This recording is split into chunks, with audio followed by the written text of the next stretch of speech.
नमस्कार मित्रांनो, take Marathi with Tejas या चॅनलवर तुमच्या सर्वांचं स्वागत आहे. तर मागच्या सेशनमध्ये आपण स्ट्रिंग्स आणि स्ट्रिंग्सचे फंक्शन पाहिले होते आणि या सेशनमध्ये आपण बघणार आहोत कंट्रोल स्टेटमेंट्स. तर कंट्रोल स्टेटमेंटमध्ये बेसिकली जे स्टेटमेंट्स आहेत ते इफ, एलिफ, एल्स, लूपिंगमध्ये येतात फॉर आणि व्हाईल आणि ब्रेक अँड कंटिन्यू. तर आपण हे स्टेटमेंट्स आजच्या सेशनमध्ये बघणार आहोत. तर सर्वप्रथम आपण जाणून घेऊयात की what is a control flow. Control flow म्हणजे काय असतं? It determines the order in which statements execute in a program. That means statement Python मध्ये टॉप टू बॉटम ह्या एक्झिक्युशनचा फ्लो राहतो. जो कोड आपण वरती लिहिला असतो तो सर्वप्रथम रन होतो आणि त्याच्यानंतर next code block step by step execute होत असतो. बट कंट्रोल फ्लो मध्ये समटाइम्स आपल्याला असं होतं की जसं की इथे मेक डिसिजन्स मध्ये आपण इफ, एलिफ, एल्स हे स्टेटमेंट्स घेतलेले आहेत. तर यामध्ये काय होतं बेसिकली, यामध्ये आपण ठरवतो की बाबा टॉप टू बॉटम जरी एक्झिक्युशन असलं तरी कोणत्या वेळी कोणता कोड ब्लॉक आपल्याला एक्झिक्यूट करायचा आहे, कोणत्या वेळी कोणता कोड ब्लॉक आपल्याला स्किप करायचा आहे. मग या केसेसमध्ये आपण इफ, एलिफ, एल्स वापरतो. हे आपण फर्दर बघणार आहोत त्याच्या यूज केसेस. त्याच्यानंतर येतात रिपीट ऍक्शन्स. रिपीट ऍक्शन्स म्हणजे काय असतं? फॉर एक्झाम्पल इथं फॉर आणि व्हाईल हे लूपिंग स्टेटमेंट्स आहेत, हे आपण रिपीट ऍक्शन्स मध्ये वापरतो. तर हे बेसिकली काय करतात, तर एखादा पर्टिक्युलर कोड ब्लॉक आपल्याला मल्टिपल टाइम्स एक्झिक्यूट करायचा असेल तर त्या केसमध्ये आपण रिपीट ऍक्शन्स हे वापरतो. ठीक आहे. आणि यानंतर येतात कंट्रोल लूप्स. लूप कंट्रोल मध्ये काय येतं? ब्रेक आणि कंटिन्यू स्टेटमेंट.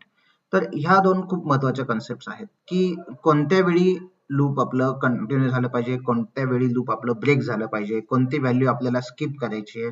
तर या केसेसमध्ये आपण ब्रेक आणि कंटिन्यू ह्या स्टेटमेंट्स वापरतो. तर आपण आता जाणून घेऊयात conditional statements, that is decision making. तर त्यामध्ये सर्वप्रथम येतं इफ, सिंपल इफ स्टेटमेंट. तर सिंपल इफ मध्ये काय, it use to execute a block of code only if a condition is true. म्हणजे जेव्हा कंडिशन ट्रू असते तेव्हा तो पर्टिक्युलर कोड ब्लॉक एक्झिक्यूट होतो. तर इथे आपण बघू शकता हा त्याचा सिंटॅक्स आहे. इफ, सिंपल इफ लिहिलेलं असतं आणि पुढे कंडिशन आणि कोलन, याच्यानंतर ही जी कमेंट आहे तर comment means it's a code block. तर याचं एक्झाम्पल आपण एक सिंपल एक्झाम्पल आहे हे आपण एक्झिक्यूट करून बघूयात. हा कोड मी सिंपली कॉपी केला. हा एक सिंपल कोड आहे.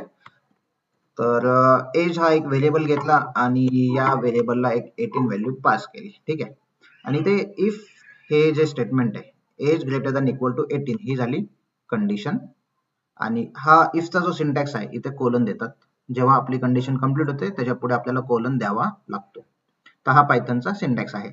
आणि unlike other languages, C, Java मध्ये कर्ली ब्रेसेस यूज होतात to define a if block. Say for example इथे आपण हा ब्लॉक आपण सी प्रोग्रामिंग मध्ये जर का केला असता तर इथे या वेने आपण इफ ब्लॉक मेन्शन केला असता. बट पायथन मध्ये ब्रेसेसची गरज नाहीये. पायथन मध्ये हे काम होतं इंडेंटने. इंडेंट म्हणजे काय, तर हा जो स्पेस आहे तो. ठीक आहे. तर इफचा जो काही कोड ब्लॉक आहे तर ही एक सिंगल लाईन झाली. सेकंड लाईन अशी राहणार. इथे कोणतंही प्रिंट स्टेटमेंट असू शकतो. प्रिंट मध्ये आपण जस्ट टाकू लाईन नंबर 2 आणि सिंपल, बस एवढंच. आणि याच्यानंतर आपण जस्ट टाकू print out of if block. ठीक आहे. तर हा एक प्रोग्राम आहे, हा सिंपल प्रोग्राम आहे. याच्यामध्ये इफचं एक्झिक्युशन आपण बघणार आहोत. एज या व्हेरिएबलला हा नंबर असाइन झाला. इथे कंडिशन चेक झाली. कंडिशन ट्रू असेल तर इंडेंट मधला हा कोड ब्लॉक रन होणार. ठीक आहे. एल्स नाही आपण वापरले, आपण जस्ट इफ वापरले. तर आपण याचं एक्झिक्युशन बघूयात पहिल्या. तर यामध्ये ह्या तीनही लाईन प्रिंट झाल्या. वाय? बिकॉज कंडिशन ट्रू झाली. Condition age is always greater than or equal to 18 आहे, त्याच्यामुळे you are eligible to vote.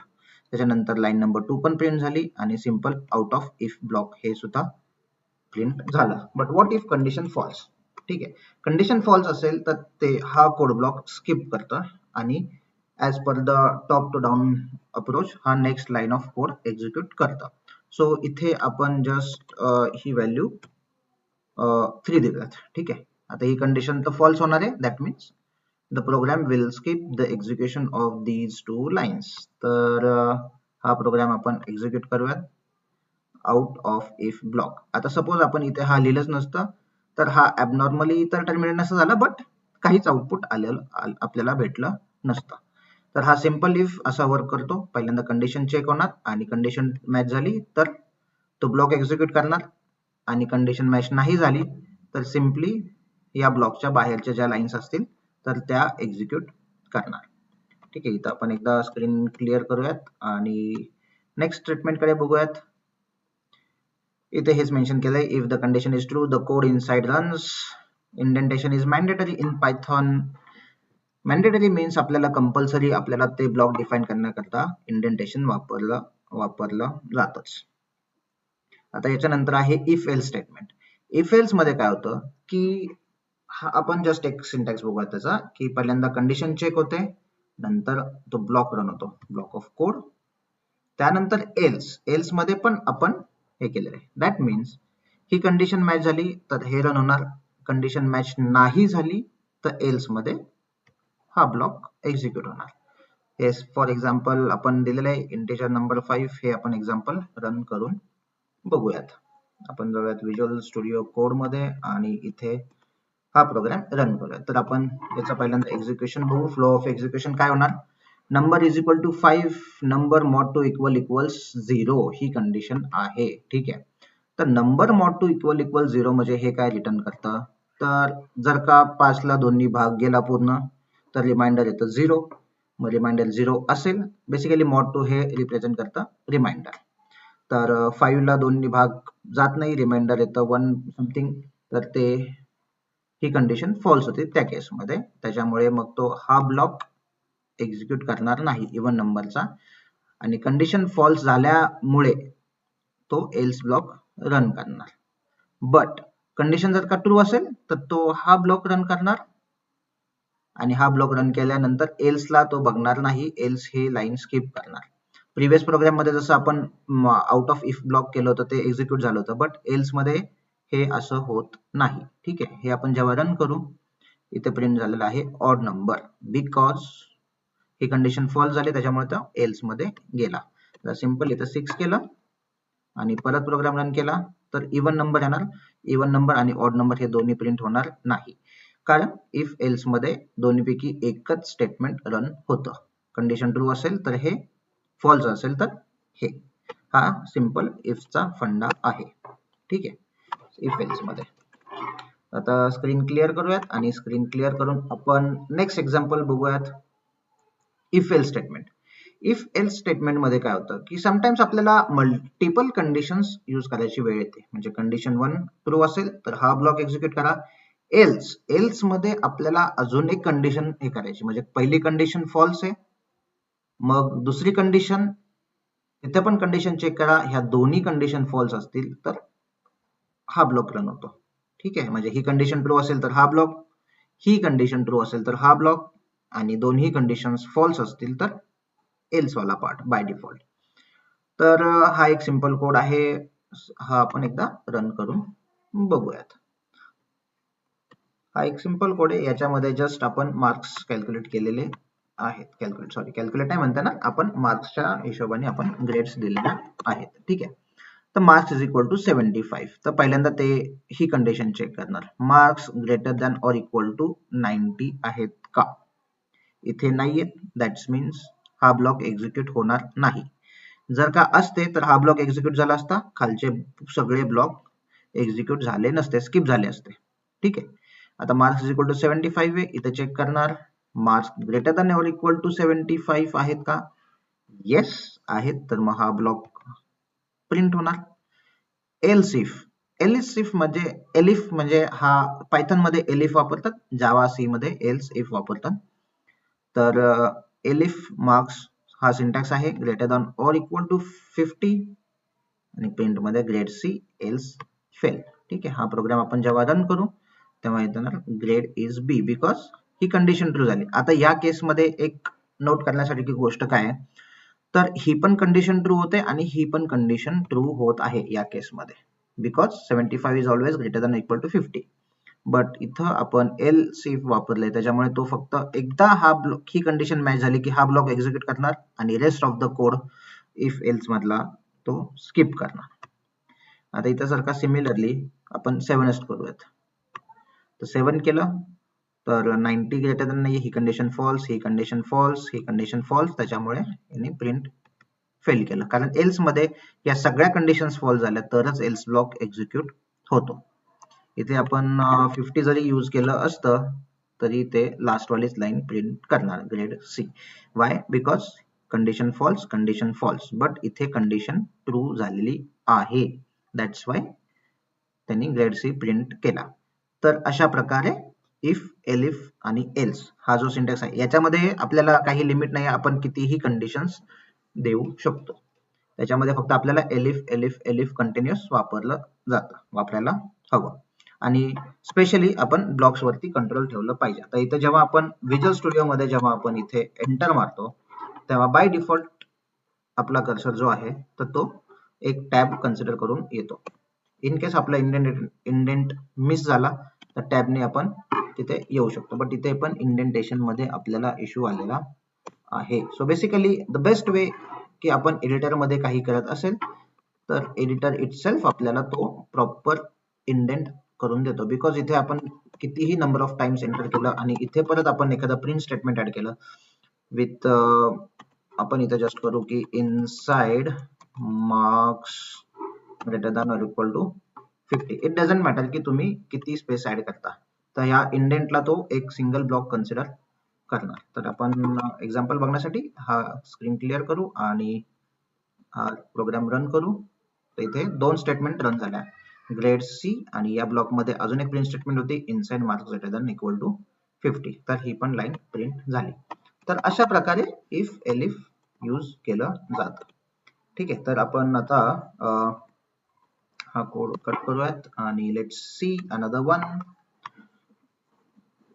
ठीक आहे. पायथन इथे तेच मेन्शन केलेलं आहे आपण, Python checks condition from top to bottom, the first true condition get executed. It is simple as that. एकदा ट्रू कंडिशन भेटली की ते ब्लॉक एक्झिक्यूट करणार, बाकीच्या स्टेटमेंट्स स्किप करणार. आता सगळ्यात important part, loops in Python.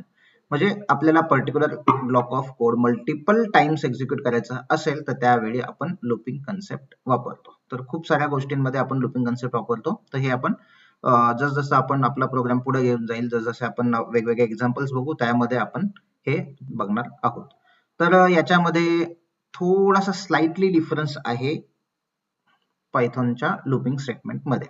तर हा जो सिंटॅक्स आहे फॉर व्हेरिएबल इन आणि हा जो आहे तो सिक्वेन्स आहे त्याचा. ठीक आहे. आणि इथे तो code block simple indentation is same for if conditions as well as looping statements. तर इथे आपण सध्या आपण एक स्ट्रिंग वरती बघूयात आपण. हा जो आहे ही एक लिस्ट आपण घेतलेली आहे, लिस्ट वगैरे, लिस्ट, टपल्स, डिक्शनरी वगैरे काय असतं हे आपण नेक्स्ट मध्ये बघणार आहोत. बट से फॉर एक्झाम्पल आपल्याला एक स्ट्रिंगचा ॲरे स्टोअर करायचा असेल तर आपण मोस्टली लिस्ट वापरतो. तर ही पायथॉन मध्ये लिस्ट जी आहे ती स्क्वेअर ब्रॅकेट्सने वापरतात. तर याच्यामध्ये आपण सध्या काही फ्रुट्स ऍड केलेले आहेत. ओके, फ्रुट्स या व्हेरिएबल मध्ये ऍपल, बनाना, चेरी हे 3 आपण ऍड केले आहेत. तर बेसिकली इथे आपल्याला काय होतं की फ्रुट्स म्हणजे हा पूर्ण डेटा रेफर केला जातो. जसे की आपण सी प्रोग्रामिंग मध्ये इंटिजर्स घेतले, जे काही टेक्निकल बॅकग्राऊंडचे लोक असतील त्यांनी सी मध्ये हे वापरलं असेल. बट इव्हन ठीक आहे, नॉन टेक्निकल जरी लोक असतील तरी त्यांनी हे समजून घ्या की फ्रुट्स हा एक या व्हेरिएबल मध्ये आपण या व्हॅल्यूज कॉमा सेपरेटेड स्टोअर केल्या आहेत. म्हणजे फ्रुट्स ऑफ 0th इंडेक्स मध्ये हा पूर्ण ऍपल असणार आहे, फ्रुट्स ऑफ 1 मध्ये बनाना असणार आहे, आणि से अँड सो ऑन, की याच्यामध्ये कितीही व्हॅल्यू असू शकतात, त्याला काहीही लिमिट नाही. ठीक आहे. तर हा बेसिकली आपण स्ट्रिंग डेटा टाइप्सच्या सगळ्या व्हॅल्यू घेतलेल्या आहेत आणि फ्रुट्स मध्ये ऍपल, बनाना, चेरी. आता आपल्याला काय करायचंय, फ्रुट्स प्रिंट करायचे. ठीक आहे. तर डायरेक्टली आपण हे नाही करू शकत, तर आपल्याला एक लूप मध्ये प्रिंट करावं लागतं. ठीक आहे. तर आता फॉर मध्ये काय असतं, फॉर मध्ये फ्रूट इन फ्रुट्स, फ्रूट म्हणजे हा एक नवीन व्हेरिएबल आहे आणि फ्रुट्स या व्हेरिएबल मध्ये आपण या सगळ्या व्हॅल्यू स्टोअर केल्या आहेत. ठीक आहे. तर मग आपल्याला ह्या फ्रूटची व्हॅल्यू आपल्याला इथे प्रिंट करायची आहे. सो आपण जेव्हा हे रन करू तेव्हा पहिल्यांदा 0th इंडेक्सला जी व्हॅल्यू असेल ती व्हॅल्यू इथे प्रिंट होणार. फर्स्ट इंडेक्सला आलं बनाना, ते बनाना प्रिंट झालं. सेकंड इंडेक्सला आलं चेरी, हे चेरी प्रिंट झालं आणि फ्रुट्स इथं संपत आहे, त्याच्यामुळे इथे हा पायथन मध्ये स्लाइटली डिफरंट सिंटॅक्स आहे. पायथन हा एक्झिक्यूट होताना हा जो फ्रुट्सचा जो इंडेक्स आहे, फॉर इन फ्रुट्स आपण जे केलेलं आहे, तर याने काय होणार की फ्रुट्सचा इंडेक्स संपेपर्यंत लूप एक्झिक्यूट होत राहणार. याच्यामध्ये आपण 100 फ्रुट्स टाकले असते तर इथे 100 लाईन्स प्रिंट झाल्या असत्या. तर याच्या इंटिजर व्हॅल्यू मध्ये पण आपण एक्झाम्पल बघणार आहोत. तर इंटिजर व्हॅल्यू मध्ये काही एक्झाम्पल असतं. फॉर आय इन रेंज 5 इथे आपण बघितलेलं आहे. तर याचा आउटपुट काय येणार आहे? रेंज म्हणजे एक सिंपल आपण काय म्हणता येईल त्याला, जस्ट आपण एक लिमिट सेट करतो की बाबा आपल्याला या रेंज पर्यंतच्याच व्हॅल्यू एक्झिक्यूट करायच्या आहे. तर त्या टायमिंगला आपण रेंज फंक्शन वापरतो. तर हे रेंज फंक्शनचं जे काही वर्किंग आहे हे आपण सूनर ऑर लेटर बघणार आहोत. याच्यामध्ये पण खूप व्हेरिएशन्स असतात, बट सुरुवातीच्या लेवलला आपण हे रन करून बघूयात. ठीक आहे. तर याचा आउटपुट काय आला? 0 पासून स्टार्ट होतं till 5 because index always start from 0. त्याच्यामुळे 0 1 2 3 4 या व्हॅल्यूज आपल्याला इथे प्रिंट झालेल्या आहेत. तर फॉर हे बेसिकली काय राहतं की हे पहिल्यांदा आय ची व्हॅल्यू पहिल्यांदा 0 आहे. पहिल्यांदा कंडिशन चेक करणार इथे 0 to 5 च्या रेंज मध्ये, म्हणजे 0 जो आहे तर तो रेंज म्हणजे काय, बेसिकली रेंज म्हणजे आपण त्या व्हॅल्यूज इन्क्रीमेंट होत राहणार 0 टिल द गिवन रेंज. इथे आपण 100 रेंज दिली तर 0 to 100 ही रेंज कन्सिडर होती. 0 to 99 या व्हॅल्यूज प्रिंट झाल्या. तर यामध्ये बेसिकली एक्झिक्युशन कसं राहतं? फॉर आय पहिल्यांदा 0 राहणार, मग 0 चेक करणार 0 to 100 च्या रेंज मध्ये आहे का? येस. इफ येस हा कोड ब्लॉक एक्झिक्यूट होणार, म्हणजे 0 प्रिंट होणार पहिल्यांदा. त्यानंतर परत इन्क्रीमेंट होणार आय ची व्हॅल्यू, मग I1 होणार, तो चेक करणार रेंज मध्ये आहे का, दॅट मीन्स 0 to 100 च्या रेंज मध्ये आहे का? येस, हा ब्लॉक एक्झिक्यूट होणार. I50 झाला, असं सिमिलरली हे एक्झिक्युशन चालूच राहतं. 50 कंडिशन चेक होणार, येस. आणि इथे जेव्हा कंडिशन 100 होईल जेव्हा आय ची व्हॅल्यू, तेव्हा तो त्या रेंजच्या बाहेर जातो. बेसिकली इंडेक्स म्हणजे कसं होतं, 0 to 99 ही इंडेक्स पकडली जाते. मग जेव्हा आय ची व्हॅल्यू 100 होईल त्या टायमिंगला कंडिशन फॉल्स होते, आणि जेव्हा ही कंडिशन फॉल्स होईल तेव्हा हा ब्लॉकच्या आपण बाहेर येतो. आणि समटाइम्स आपल्याला आपण अशी व्हॅल्यू देतो की ही कंडिशन कधी फॉल्स होतच नाही. त्या टायमिंगला ते इनफायनाइट लूप मध्ये आपला प्रोग्राम रन होत राहतो. आणि ही जी गोष्ट आहे ही मोस्टली व्हाईल लूप्सच्या बाबतीत आपल्याला बघायला येते. ठीक आहे. तर इथं आता रेंजचं आपण अजून एक थोडंसं एक पॅरामीटर्स बघूयात की याच्यामध्ये काय काय असतं, की स्टार्ट, स्टॉप आणि स्टेप. तर हे एक एक्झाम्पल आहे. फॉर आय इन रेंज आपण हे एक्झाम्पल बघून या एक्झाम्पल मध्ये मेन्शन केलेलं आहे की स्टार्ट काय होतं, 1 पासून स्टार्ट होणार. दुसरं पॅरामीटर असतं स्टॉप, जेव्हा आय ची व्हॅल्यू 10 होईल तेव्हा स्टॉप करणार. आणि हा जो असतो स्टेप किंवा इंटरवल सुद्धा आपण म्हणू शकतो. इंटरवल आहे 2. तर याने काय होणार, आय ची व्हॅल्यू 0 पासून स्टार्ट होणार, 1 पासून स्टार्ट होणार, कारण आपण इथे 1 दिलेलं आहे, हे मेन्शन नसतं केलं आपण, तर 0 पासून स्टार्ट झाली असती. मग ते 1 पासून स्टार्ट होणार, 10 पर्यंतच थांबणार, म्हणजे ते चेक करणार की इट इज लेस दॅन 10 आहे का. If yes it will print. Then इथे हा इन्क्रीमेंट होणार, 1 इन्क्रीमेंट होता, इथं आपण स्टेप जो दिलेला आहे म्हणजे इंटरवल दिलेला आहे, तर तो इन्क्रीमेंट बाय 2 होणार आणि असं एक्झिक्यूट होत राहणार. तर याच्या व्हॅल्यू आपण बघू शकता 1 3 5 7 9 ला आपल्या व्हॅल्यूज थांबल्या. से फॉर एक्झाम्पल आपल्याला इथे मल्टिप्लिकेशन टेबल पाहिजे असता, तर इथे आपण सिम्पली काय केलं असतं, 2 चा मल्टिप्लिकेशन टेबल अप टू 20 आणि हा इंटरवल 2. तर या केसमध्ये हा 2 चा मल्टिप्लिकेशन टेबल रन करणार इथे.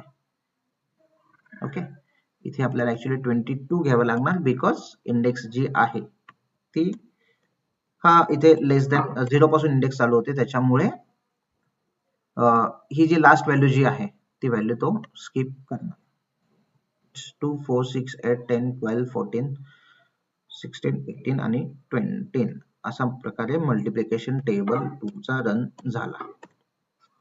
तर या पद्धतीने फॉर स्टेटमेंट्स जे आहे ते वर्क होतात पायथन मध्ये. आता आपण बघूयात व्हाईल लूप. व्हाईल पण सिमिलर, म्हणजे फॉर आणि व्हाईल हे ऑलमोस्ट सिमिलर आहेत, बट याच्यामध्ये एक सिंपल कॅच जो आहे तो आपण आता बघणार आहोत.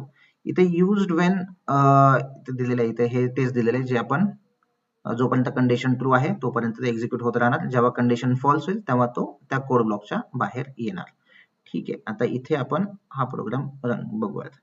जसं फॉर मध्ये आपण रेंज वापरत होतो, रेंज वापरल्यामुळे आपल्याला माहिती होतं की या लूपला कुठपर्यंत एक्झिक्यूट करायचं आहे, बट व्हाईलला ते कळत नाही. तर सपोज आता आपण काउंटला 1 घेतलं, मग ते इथं पहिल्यांदा कंडिशन चेक करणार. व्हाईल मध्ये condition, always check for condition, आणि त्याच्यानंतर हा कोड ब्लॉक एक्झिक्यूट होणार. आता इथे काय होतं, 1 चेक करणार पहिल्यांदा, 1 लेस दॅन इक्वल टू 5 आहे का, असेल तर तो प्रिंट करणार.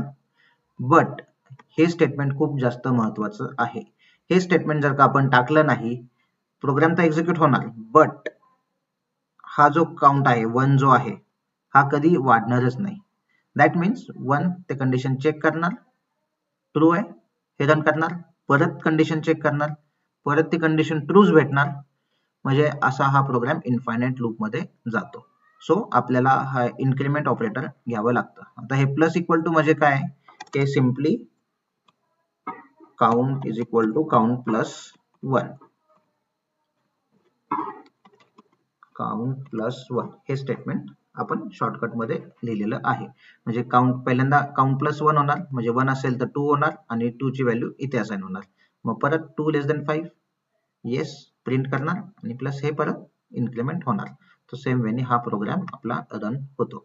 आता इथेच आपल्याला मल्टिप्लिकेशन टेबल घ्यायचा असेल तर सिम्पली आपल्याला कशाचा मल्टिप्लिकेशन घ्यायचा आहे, 10 चा. ठीक आहे, तर 10 चा घेतला, काउंट इज इक्वल टू 10. आता रन कितीपर्यंत करायचं आपल्याला, up to count less than equal to 100, आणि इथे काउंट प्लस 1 जे आहे त्या जागी आपल्याला काउंट प्लस 10 घ्यायला लागणार आहे, कारण आपण 10 चा मल्टिप्लिकेशन टेबल घेत आहे. म्हणजे 10 नंतर तो 20 होणार, मग 30 होणार, and so on. So it will print table. इथे आपण रेंज मेन्शन करत नाही, तर आपल्याला एक्सप्लिसिटली काउंटर ऍड करावा लागतो.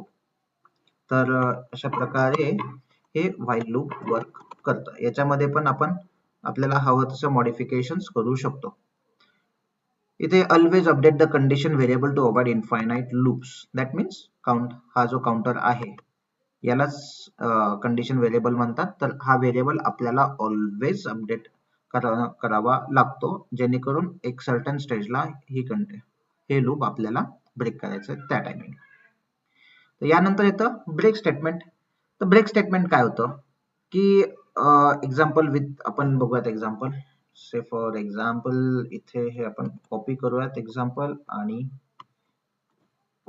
आता आपल्याला सर्टन स्टेजला या लूप मधून आपल्याला बाहेर पडायचं आहे. तर फॉर आय इन रेंज 10 म्हणजे काय होणार, आय 0 to 9 पर्यंत एक्झिक्यूट होणार. बट आपल्याला इफ आपल्याला सपोज जेव्हा आय ची व्हॅल्यू 5 असेल, इथे आपण मेन्शन केलेलं आहे 5 च्या टायमिंगला आपण ब्रेक केला, दॅट मीन्स हा पूर्ण या लूपच्याच बाहेर येणार, याच्यामध्ये कोणतेही स्टेटमेंट. आता हे सपोज आपण प्रिंट बघितलं तर प्रिंट आपल्याला इफ मध्ये आलेलं नाहीये. हा फॉरचा ब्लॉक चालू झाला इथे, आणि याच्यामध्ये हा इफ, मग इफचा ब्लॉक इथे चालू झाला. सो इफ मध्ये आपण फक्त ब्रेक स्टेटमेंट ऍड केलेलं आहे. तर ब्रेक स्टेटमेंट काय करणार, इथे आपण रन करून बघूयात. सो 0 1 2 3 4, आणि जेव्हा आय ची व्हॅल्यू 5 होईल म्हणजे ही कंडिशन ट्रू होईल, तेव्हा ब्रेक स्टेटमेंट एक्झिक्यूट होणार. मग ब्रेक स्टेटमेंट काय करतं, तर ज्या लूप मध्ये असेल ते कंडिशन नाही, ज्या लूप मध्ये असेल तर ते लूप ब्रेक स्टेटमेंट तिथून लूपच्या बाहेर येतं, आणि लूपच्या बाहेर आपण काहीच प्रिंट केलेलं नाहीये. सो इथे ते काहीच वर्क होणार नाही. आता इथे फक्त आपण एक प्रिंट स्टेटमेंट ऍड केली, print out of for loop ही स्टेटमेंट ऍड केली, तर ते आपल्याला लक्षात येईल की हे लूप कधी ब्रेक होतं, आणि ब्रेक झाल्यानंतर जेव्हा आय ची व्हॅल्यू 5 झाली तेव्हा हे ब्रेक झालं, आणि ब्रेक झाल्यानंतर ते लूपच्या बाहेरचे स्टेटमेंट्स एक्झिक्यूट झाले. हे आपण स्टेटमेंट दिलं नव्हतं, त्याच्यामुळे ते 0 to 4 पर्यंतच एक्झिक्यूट झालं. तर यावेळी आपला ब्रेक स्टेटमेंट एक्झिक्यूट होतं. आणि आता आहे कंटिन्यू स्टेटमेंट. कंटिन्यू पण सिमिलर वेनी होतं. आता इथे पण आपण एक तेच एक्झाम्पल घेतलेलं आहे, फक्त व्हाईल लूप मध्ये आपण ते बघत आहोत. तर व्हाईल मध्येही number is equal to 1, while number less than 10, जोपर्यंत कंडिशन ट्रू असेल तोपर्यंत हे रन होत राहणार. आणि जेव्हा if number equal to equal 7 म्हणजे नंबर जेव्हा 7 होईल तेव्हा ब्रेक होणार आणि हे लूप आपलं क्लोज होणार. सो आपण जस्ट एकदा हे कॉपी करूयात आणि इथे रन करूयात. इथे रन केल्यावर आपल्याला लक्षात येईल की इथे 1 2 3 4 5 6 जेव्हा नंबर इक्वल इक्वल 7 झाला तेव्हा हा ब्रेक झाला, त्याच्यामुळे हा नंबर इथे प्रिंट झालेला नाही. आणि त्याच्यानंतर हा इन्क्रीमेंट व्हॅल्यू जी आहे इथून पुढे हा ब्लॉक एक्झिक्यूटच करणार नाही, because it will come out of this while block. तर आपण हे कोणत्याही स्टेटमेंट मध्ये फॉर मध्ये पण वापरू शकतो, व्हाईल मध्येही वापरू शकतो. तर आता आपण बघणार आहोत कंटिन्यू स्टेटमेंट. कंटिन्यू स्टेटमेंट काय कशासाठी वापरतात, तर it is use to skip the current iteration. म्हणजे जेव्हा आता से फॉर एक्झाम्पल इथे हे एक्झाम्पल आपण कन्सिडर करूयात कंटिन्यू स्टेटमेंट साठी. तर याच्यामध्ये कसं काय होतं की 0 पासून 5 पर्यंत सगळे रन होणार, बट जेव्हा i इज इक्वल टू 3 असेल ही कंडिशन ट्रू होईल तेव्हा कंटिन्यू. दॅट मीन्स हे एक इटरेशन जे असतं जेव्हा 0 पासून इथपर्यंत हा जो कोड रन होणार आहे तर त्याला एक सिंगल इटरेशन म्हणतात. आणि जेव्हा परत i ची व्हॅल्यू इन्क्रीमेंट होऊन रेंज मध्ये जाते तेव्हा ते नेक्स्ट इटरेशन चालू होतं. सो सिमिलरली इथे जेव्हा i इज इक्वल टू 3 असेल तेव्हा हे कंटिन्यू करणार. That means i is equal to 3 ही व्हॅल्यू इथे स्किप होणार. सो इथे बघू शकता आपण हे 0 पासून 6 पर्यंत रन झालं, सॉरी 0 पासून 5 पर्यंत रन झालं, बट इथे 3 नंबर इथे स्किप झाला. वाय? बिकॉज आपण इथे इफ स्टेटमेंट मध्ये i इज इक्वल टू 3 दिले आणि इथे कंटिन्यू दिले. So it will skip this one, this iteration. तो हा प्रिंट करणार नाही. प्रिंट हे आपल्या इफ ब्लॉकच्या बाहेर आहे. इफ मध्ये फक्त आपण कंटिन्यू स्टेटमेंट लिहिलं आहे. आणि याच्यामध्ये आपण any number of line of code आपण लिहू शकतो. एनी कितीही आपण कंडिशन्स ऍड करू शकतो, कितीही नेस्टेड लूप म्हणतात त्याला, की लूप मध्ये आपण कितीही लूप आपण ऍड करू शकतो. There is no limit. So तर जेव्हा आपण इफ मध्ये अजून एका कंडिशन मध्ये अजून एक कंडिशन करतो तेव्हा त्याला नेस्टेड कंडिशन्स म्हणतात, नेस्टेड इफ म्हणतात. आणि जेव्हा एका लूप मध्ये आपण अजून एक लूप ऍड करतो त्याला आपण नेस्टेड लूप म्हणतात. तर या कन्सेप्ट आपण इव्हेंच्युअली बघणार आहोत नेक्स्ट अपकमिंग लेक्चर्स मध्ये. तर आपण आता क्लिअर स्क्रीन करूयात आणि एक क्विक समरी बघूयात की कोणत्या स्टेटमेंटचा पर्पज काय आहे. सो इफचा पर्पज काय आहे? इफचा सिंपल पर्पज आहे execute block if condition is true. If condition is false, nothing to do. Elif कशासाठी वापरतं? Checks multiple conditions. जेव्हा आपल्याला मल्टिपल कंडिशन्स बघायच्या तेव्हा आपण एल्स वापरतो. एलिफ वापरतो. एल्स कधी वापरतो? जेव्हा सगळ्या कंडिशन्स फॉल्स होतील तेव्हा जो कोणता कोड ब्लॉक एक्झिक्यूट करायचा तो एल्स मध्ये बघतो. फॉर मध्ये काय असतं? फॉर मध्ये एक पर्टिक्युलर आपण सिक्वेन्स मेन्शन करतो, जसं की रेंज किंवा लिस्ट मध्ये आपण जे स्ट्रिंग्स दिले होतात ते, आणि त्याच्यामध्ये जे काही एक्झिक्यूट होतं, जे काही इटरेशन्स रन होतात त्याला लूप म्हणतात. व्हाईल मध्ये काय असतं? जेव्हा कंडिशन ट्रू असेल तोपर्यंत ते इटरेट करत राहणार, जसं कंडिशन फॉल्स होईल तसं ते त्या लूपच्या बाहेर येणार. दॅट मीन्स तो कोड ब्लॉक रिपीटेटिव्ह एक्झिक्यूट होत राहील, बट जेव्हा कंडिशन फॉल्स होईल तेव्हा तो एक्झिक्यूट होणार नाही. ब्रेक काय करतं? डायरेक्ट लूपच्या बाहेर येतं, एक्झिट लूप इमिजिएटली. कंटिन्यू काय करतं? स्किप करंट इटरेशन, म्हणजे पर्टिक्युलर इटरेशन आपल्याला जेव्हा स्किप करायचे असेल तेव्हा कंटिन्यू वापरतात. आता हे या सेशन मधले की पॉइंट्स काय आहेत? तर Python basically uses indentation instead of braces. हा सगळ्यात मोठा की पॉइंट आहे. Unlike other languages like C, Java मध्ये इंडेंटला महत्व नाहीये, त्याच्यामध्ये फक्त ब्रेसेसला महत्व आहे त्या कोड ब्लॉक्स मध्ये. या ब्रेसेस मध्ये जो आहे तर तो पर्टिक्युलर कोड ब्लॉक एक्झिक्यूट होतो. से फॉर एक्झाम्पल इफ मध्ये हा हे असेल ब्रेसेस मध्ये, तर त्या ब्लॉक मध्ये आपण कितीही कोड लिहिला तरी तो इरिस्पेक्टिव्ह ऑफ इंडेंट तो कोड रन होतो. बट पायथन मध्ये तसं नाहीये. पायथन मध्ये पर्टिक्युलर इंडेंटनेच कोड रन होतो. कंडिशन्स मस्ट रिटर्न ट्रू और फॉल्स, हा एक पायथनचा रूल आहे. जेव्हा आपण पर्टिक्युलर कंडिशन देतो तेव्हा ते आयदर ट्रू किंवा फॉल्स, याच्या व्यतिरिक्त कंडिशन्स कोणतीही व्हॅल्यू रिटर्न करत नाही. सो इथे आपण असाइनमेंट आपण वापरू शकत नाही. So avoid infinite loops in while. So याच्यामध्ये जो कंडिशन मध्ये आपण व्हेरिएबल वापरलेला आहे, we have to make sure की तो कंडिशन इन्क्रीमेंट होत राहणार, इन्क्रीमेंट किंवा डिक्रीमेंट, बट तो व्हेरिएबल अपडेट होत राहायला पाहिजे. अदरवाईज इनफायनाइट लूप मध्ये आपला प्रोग्राम जातो. ब्रेक काय करतं तर स्टॉप लूप कम्प्लिटली आणि continue skips only one iteration. तर हेच सध्याचे की पॉइंट्स आहेत. तर हे पॉइंट्स लक्षात ठेवा आणि आपण नेक्स्ट सेशन मध्ये वेगवेगळे प्रोग्राम्स तर घेणारच आहोत. इफ एल्स वगैरे कधी वापरतात त्याचे. तर आज आपण इथेच थांबूयात. नेक्स्ट मध्ये आपण इतर स्टेटमेंट्स बघूयात. तुम्हाला व्हिडिओ आवडला असेल तर नक्की लाईक करा, चॅनलला अवश्य सबस्क्राईब करा आणि तुमचे कोणतेही डाऊट असतील, कोणत्याही टॉपिक वरती व्हिडिओ हवा असेल तर कमेंट सेक्शन मध्ये अवश्य ऍड करा, आपण त्याच्यावरती फोकस करूयात. धन्यवाद.